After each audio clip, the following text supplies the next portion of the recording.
Hey everyone, in this video we'll be taking a look at the first premium for 2025, and it is Cold War Era 2 Western Alliance top tier tank Turm III. It does have a very long and complicated name, but we'll stick with Turm III. Taking a quick look at the tank, it is basically a mixture of Leopard and the French mediums. Basically it has the Leopard's gun and a secondary weapon similar to the French tanks. Before we dive into the gameplay, let's go over the setup that I'm using for this tank. As you know, I prefer camo, so the build is around camo and gun handling instead of speed. So for my equipment, I'm using loader, gun stabilizer, camo net. For consumables, advanced repair kit, smoke, as well as food, smoke for extra camo as well. And for my crew skills, I'm using bond leader, rapid loading, steady aim, snapshot, silent driving, camouflage expertise, pain tolerance because I'm not using medkit and I wanted the extra survivability for my crew, sixth sense, and armor angling for that additional HP as well. Because this tank doesn't really have any actual armor, the concealment and hit points is the armor. As mentioned earlier, the tank does not have any armor. It will get penned frontally as well. Even with the minigun, let's say if you're shooting a Turm with another Turm, you will get penned frontally as well, especially the lower plate. But even the frontal plate doesn't have much armor. It's just 70 mm angled, and in most cases you will just get penned. So do not rely on armor and try to play safe or with the team, or you can get circled by the weasels. And not to mention, you can obviously will get full penned by the missile once they are outside of the minimum arming distance. The tank looks like a Lorraine. It is tall but does have respectable concealment as well. To see how it stacks against the existing tanks in R2, I'll be comparing it with AMX-30B2 4AD, as both tanks have similar alpha as well as secondary weapons. So let's go over the premium bonuses first. Both tanks have 50% of silver bonus, 25% tank XP bonus, and 10% of commander bonus. However, Turm 3 has an advantage because it has workable standard shells that are enough to pen most, if not all, shots. Turm 3 has a hit points advantage of 150. Its total hit points is 2850 compared to 4's 2700. It has better power to weight of 23.51 compared to 4's 19.5. It does have lower top speed of 62.8 compared to 4's 65, not by much though, and again slightly better reverse speed of 24.1 compared to 4's 23. 4 does have better hull rotation as well as turret traverse speed of 48 degrees of hull traverse compared to Turm's 44, and 40 degrees of turret traverse compared to Turm's 38. Slightly better top speed and rotation, but Turm has better power to weight, so better mobility or maintaining the speed. Gun depression, Turm again has an advantage of 12 degrees of gun depression with only 13 degrees of gun elevation. Ford has only 8 degrees of gun depression but a respectable 20 degrees of gun elevation. So you can't play those slopes that well in Turm 3 because of limited gun elevation, as it has an oscillating turret even though it's a single shot. That's why it lacks that gun elevation. Looking at the penetration values, Turm 3 has a beautiful penetration value of 449 on standard shell, 505 on premium, and also has hash with 250 penetration. And Forward has a heat with 400 mm, which is essentially useless in Era 2 in most situations, and 482 premium, which are usable, and ET for 125.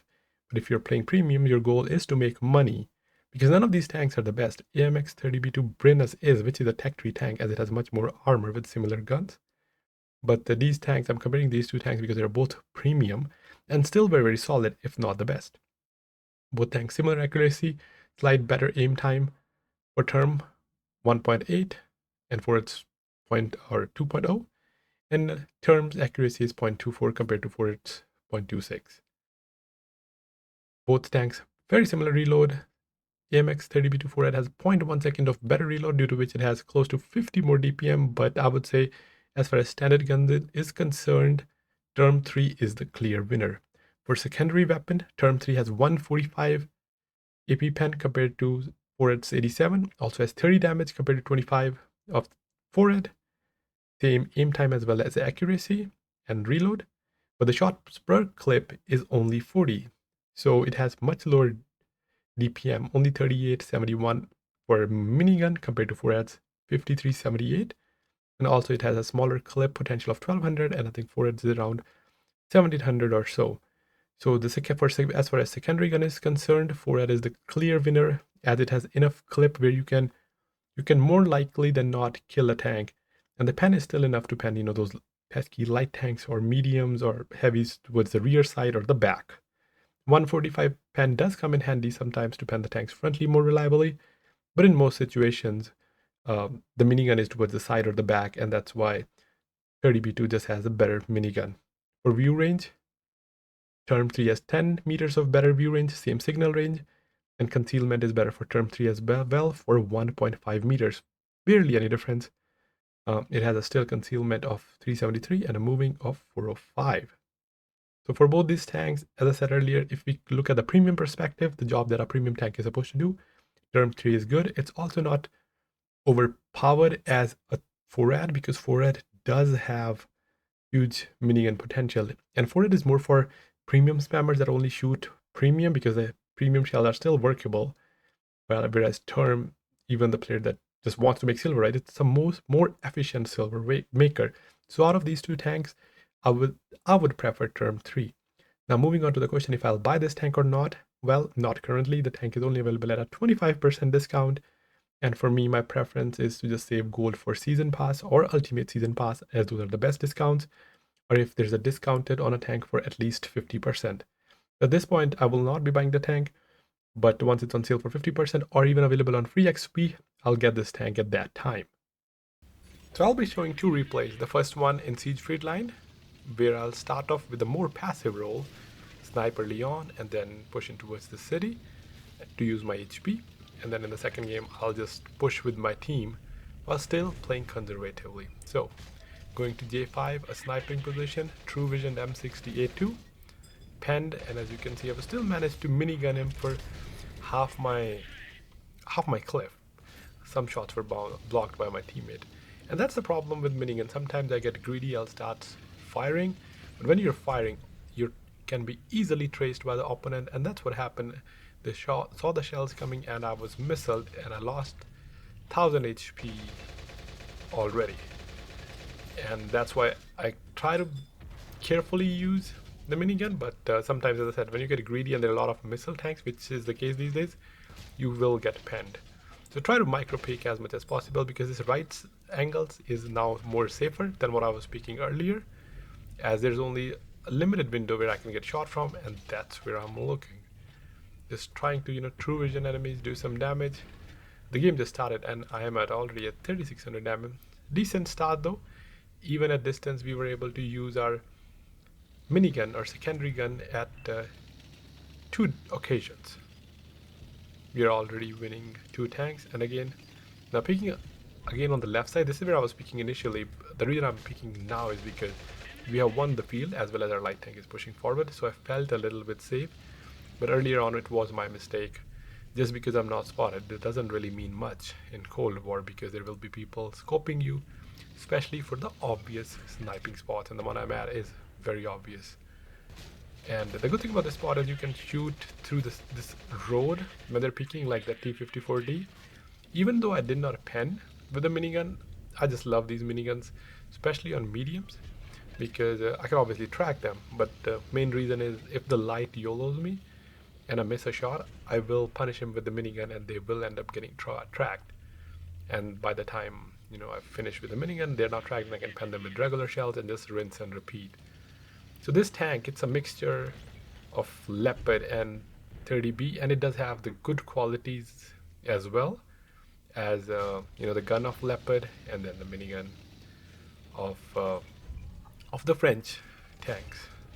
As you can see, try to hit the light, I missed, but I'm pretty sure if I just start firing the minigun, I would have penned him more. And that's the thing with these kind of tanks, right? Like, because I have minigun, it's more effective close range, especially when the tanks are moving, as opposed to if I'm sniping at a distance and there are just light tanks running around in the field. I can't really do any damage because if I'm missing the standard shells, I'm probably gonna miss most of my minigun as well. And that's why this tank, it can serve both purposes. If a team is a heavier team, then you can snipe very, very effectively with 12 degrees of gun depression and 505 premium pen. And if they're light team, right, if they have a lot of missile tanks, then you can also go in the city because when you're close, first of all, because of minimum arming distance, you will not take as much damage. You only take like 300 damage. And then also you can trade just better when they are, lightly armored tanks, and of course if they are missile tanks. Another thing that I did in this game was, so previously I uploaded a sorry gameplay, even though the standard shells were really good. I kept using premium shells, and someone pointed out, why, if standard shells are not good, why are you not showing us? So I decided to load some standard shells. Not that I was low on silver, but that was a valid point, because for premium tanks, the purpose of premium tank is you would want to make silver. And to see how much silver you actually make, you have to fire. I have to fire standard and show the silver outcome. However, I do have 0.25 silver booster going on, and that's what I was talking about. Going in town, this Vishaw pushed, not only panned him, but then baby gunned him as well. 30B not really paying attention. I did get greedy as he was full health, and I wanted to shoot the juicy back, but without realizing, I also started getting penned from the fellow Turm. I was greedy, ended up losing my tank, but still managed to do 8600 damage. I thought he was looking the other side. That's when last time I checked, or he won't pay attention to me, but he did. He was aware. Nonetheless, I wouldn't have done much damage either way, but yeah, maybe I could have gone to 9k if I played a little more safely. So moving on to our next game. In this game, it is a bigger map. Again, I am worried if I snipe, I might not be able to see those little small tank destroyers or light tank with missiles. However, it's easier for them to true vision me because of my big size. So I decided to just kind of follow my team, and if my team is aggressive, I'll just push with them, so that if we do encounter someone, obviously I have the better DPM because of secondary weapon, and I can just trade better. Also, sometimes they'll just be focused on my teammates, as I won't be the front tank, I'll be the secondary tank in the push, and when they're focused on my teammates, I can just trade for free, essentially. Not even trade, just dump my clip, dump my shell, and a potential of basically a 460 shot twice, which is 920, and then a minigun potential of 1200. That comes down to 2100 plus damage. So if I pen all my shots, I can do that much damage in a shot interval without taking one shot or no shot at all. So no one got spotted on the 9-0 line, so I'm pushing here. Usually when an enemy team leave a side open, it means they have some AFK tanks or some tanks that were just late to spawn, and that's what happened. A medium, he got spotted, put a shot into him, he's trying to get back in cover, but again, thanks to true vision, I still managed to do some damage. Not a lot of damage because he was kind of moving. And then M120 peeked around, the knockoff version of Tehran in Cold War, one of the worst tanks.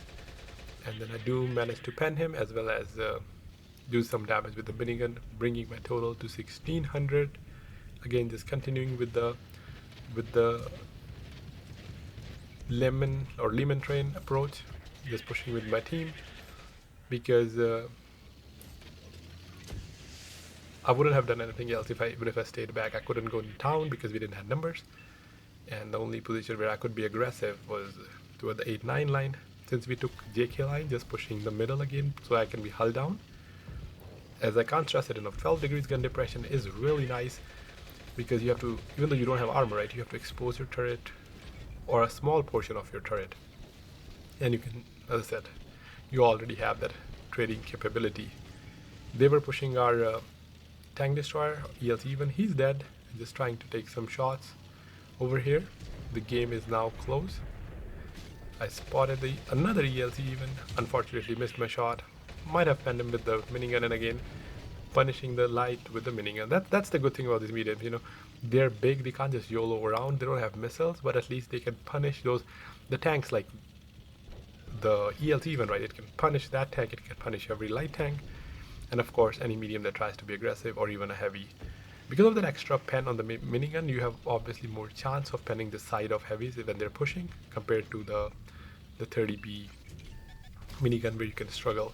Turm got spotted, tracked him, he fired me once, but for some reason he forgot to switch to his minigun, and I dumped my clip for free and then put another shot into him. And that was the example. You just take one shot, and I was able to, I think I was able to do close to 1500 plus damage to that Turm. He just acted like a single shot tank. I think he didn't realize he had a secondary weapon. Similarly, the ELC even peeked around a corner. Unlucky for him, I penned him, machine gunned him, I penned him again, and because he was close to me, he only hit me for 300 or the less damage which he should have if he had a little bit more distance.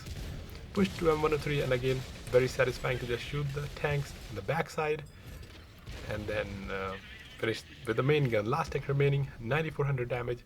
I rushed my shot here, a little bit greedy here, and then started shooting the minigun, and I thought I will be loaded with the other gun. Switched again, it wasn't loaded. I could have missed my 10k here at least, wanted to do at least 10k, but nonetheless we still managed to hit the mark. And that was it for these two games. Nonetheless, good tank for making silver, as well as fun tank and balance. So that's it for this video. Let me know in comments if you're planning to get this tank, or what you think about the tank. I'll catch you in the next one. Have a great rest of your day.